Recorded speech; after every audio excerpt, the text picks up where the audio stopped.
आप सबको खूब खूब धन्यवाद। इस कार्यक्रम में पहुंचे हुए हमारे समाज के अग्रणी सेवानिवृत्त कर्मचारीगण, साथ ही हमारे भक्ति मार्ग में काम करने वाले गोविंद गुरु महाराज और संत संभाल महाराज के भगत मेट कोटवाल गाजीपुरी। इस कार्यक्रम में हमारे नवचयनित कर्मचारीगण 10वीं और 12वीं पंचायत समिति सिमरवाड़ा, चिखली और जोधरी के प्रत्येक स्कूल से टॉपर बच्चा हमारे बीच में यहाँ पहुंचा हुआ है। साथ ही समस्त जनप्रतिनिधिगण, सामाजिक कार्यकर्ता, आप सबका इस कार्यक्रम में खूब खूब आभार, धन्यवाद। सबसे पहले इस कार्यक्रम को सफल बनाने के लिए रात दिन मेहनत करने वाले हमारा केजी घाटा के भाई,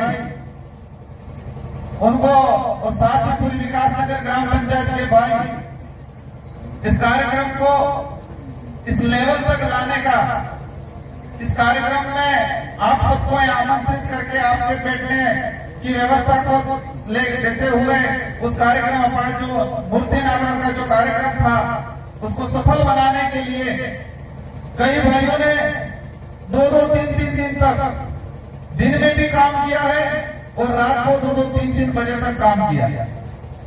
और भाइयों के लिए एक बार जोरदार तालियां बजा दी जाए। ये वो साथी हैं जिन्होंने तन मन धन से हमारे नाना भाई खाट और सिंगा भाई दोनों की प्रतिमा लगाने के लिए और नवचयनित कर्मचारी और प्रतिभाशाली बच्चों को यहाँ पर सम्मानित करने के लिए रात दिन मेहनत किया है।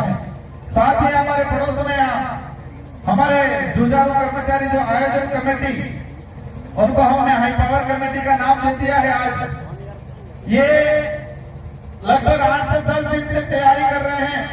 उन बच्चों को घर तक पहुंचने के लिए, उन बच्चों तक फोन से संपर्क करने के लिए, सेवानिवृत्त कर्मचारियों की सूची कलेक्ट करने के लिए उनको भी मेरी ओर से, आप सबकी ओर से तहे दिल से धन्यवाद देना चाहूंगा। ये जो कार्यक्रम किया है, इस कार्यक्रम का मूल उद्देश्य ये है कि हमारे आदिवासी समुदाय का इतिहास आगे आए। हमारे इस कार्यक्रम में सेवानिवृत्त कर्मचारी जो अपनी राजकीय सेवा देके सेवानिवृत्त होकर समाज के बीच में, परिवार के बीच में, गांव के बीच में आए हैं, उनको सम्मानित करे और उनके राजकीय सेवा का जो अनुभव है वो अनुभव हमें और हमारे समाज को मिले, इस उद्देश्य से यहाँ कार्यक्रम रखा गया है। साथ ही जो प्रतिभाशाली जो बच्चे हैं जिन्होंने अपने विद्यालय के अंदर टॉप रहे हैं, उन बच्चों को हम सम्मानित करें और साथ ही उन बच्चों से अनुरोध करेंगे और आशा रखेंगे कि वो आने वाले समय में एक ऐसे मुकाम पे जाए कि उस विद्यालय का, उस गांव का, उस समाज का नाम रोशन करे। इस उद्देश्य से कार्यक्रम रखा गया है।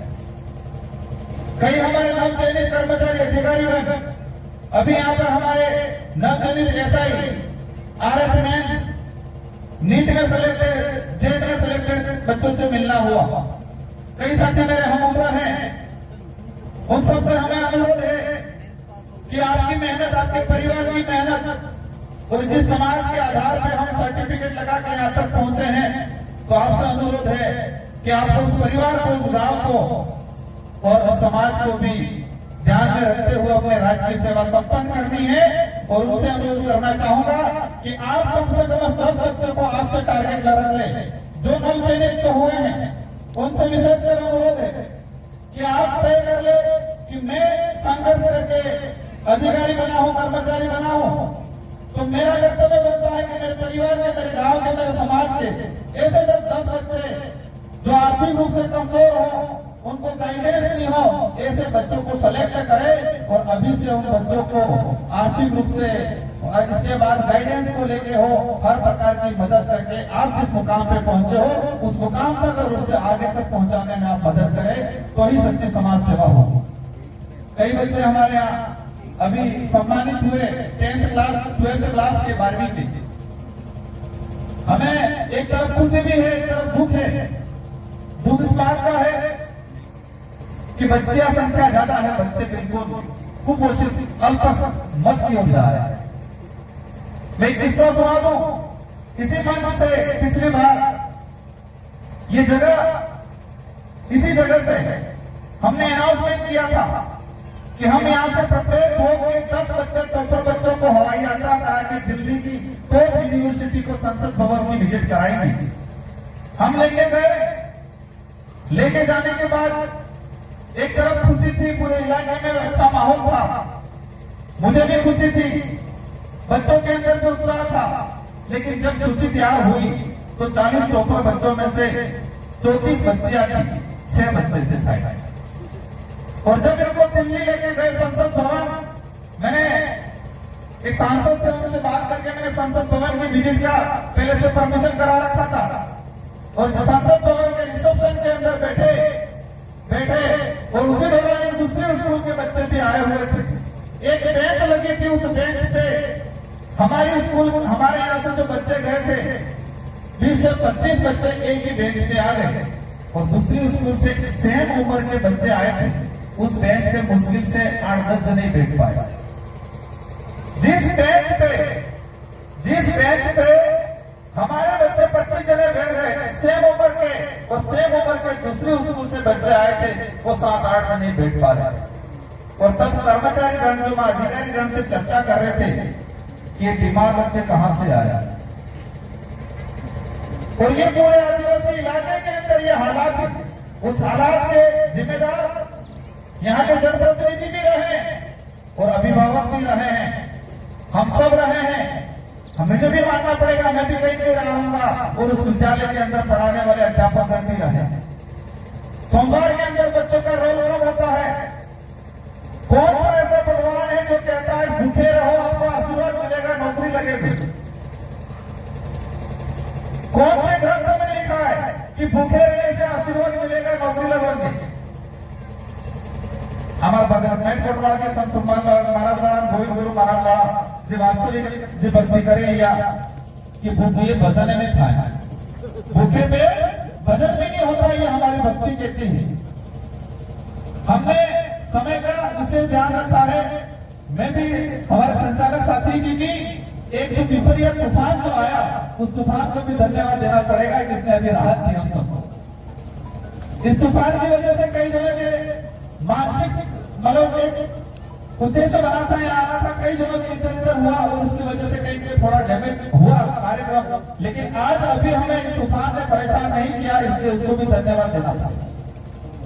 तो मैं जो कहना चाह रहा था कि आज से जो सेवानिवृत्त कर्मचारी है वो ठान के जाए कि हम राज्य की सेवा कर निभा के आए, तो राज्य की सेवा निभा के आने के बाद हमको सामाजिक सेवा में योगदान देना है।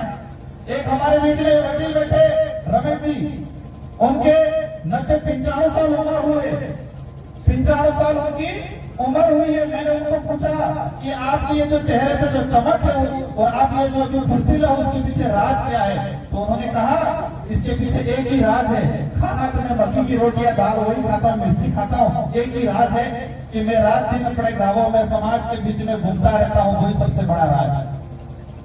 तो जितने सेवानिवृत्त कर्मचारी उनसे मेरा अनुरोध है कि राज्य की सेवा में आप रह के आए, लेकिन अब समाज सेवा का काम करें और समाज हित में काम करें। आसपास जो गरीब बच्चे हैं उनको सहयोग करें आर्थिक रूप से, और जो कमजोर बच्चा है उनको अच्छे छात्रावास में एडमिशन दिलाने की मदद करें।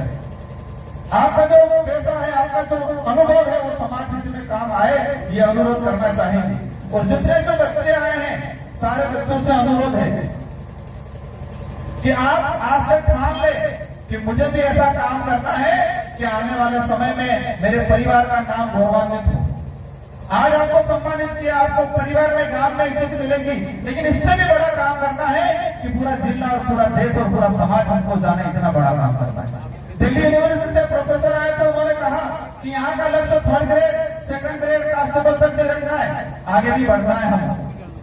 और ये शिक्षा हम समाज का, हमारे परिवार की गरीबी मिटाना चाहते हैं, तो शिक्षा सबसे बड़ा हथियार है। और आप शिक्षित रहोगे।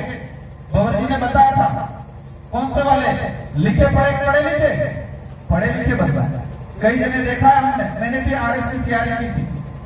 सौभाग्य कहो या दुर्भाग्य कहो, SI की तैयारी की थी, वो समय पे नहीं हो पाई। 17 फरवरी 2016 और इधर राजनीति में आ गए। अब आप तय करो, वो सौभाग्य दुर्भाग्य है, लेकिन आपको ये कहना कि पढ़े लिखे और लिखे पढ़े में रात दिन का अंतर है। कई लोग अधिकारी कर्मचारी बन जाते हैं, लेकिन उनको समाज की एबीसीडी नहीं पता है। रिजर्वेशन का फायदा तो ले लिया, लेकिन रिजर्वेशन किस आधार पर मिल रहा है, कैसे मिला, मुझे उसका आता पता नहीं। तो ऐसे लिखे पढ़े अधिकारी और ऐसे लिखे पढ़े कर्मचारी भी हमको नहीं बनना है।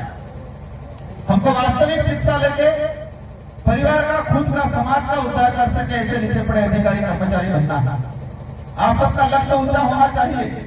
आज कई जने कहते हैं मुझे हर इलाके के अंदर, आज मैं विधायक बनाने में 84 की जनता का रोल रहा, आदिवासी समाज का, आदिवासी परिवार का रोल रहा। लेकिन विधायक बनने के बाद विधायक निभाने में किसका रोल रहा? शिक्षा का रोल रहा। किसका रोल रहा? शिक्षा का रोल रहा, परिवारिक का रोल रहा और आदिवासी परिवार की विचारधारा का रोल रहा।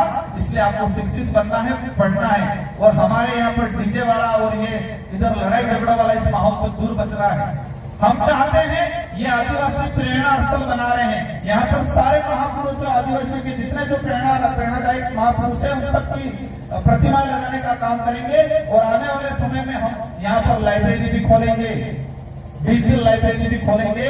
और हमने अभी ऐसी किताबें मंगाई है जो समाज हित के अंदर काम आए, वास्तविक इतिहास को समझे, संविधान को समझे। ऐसी किताबें जुलाई के अंदर लगभग हम सभी सीनियर स्कूलों में बंटवाने का काम करेंगे।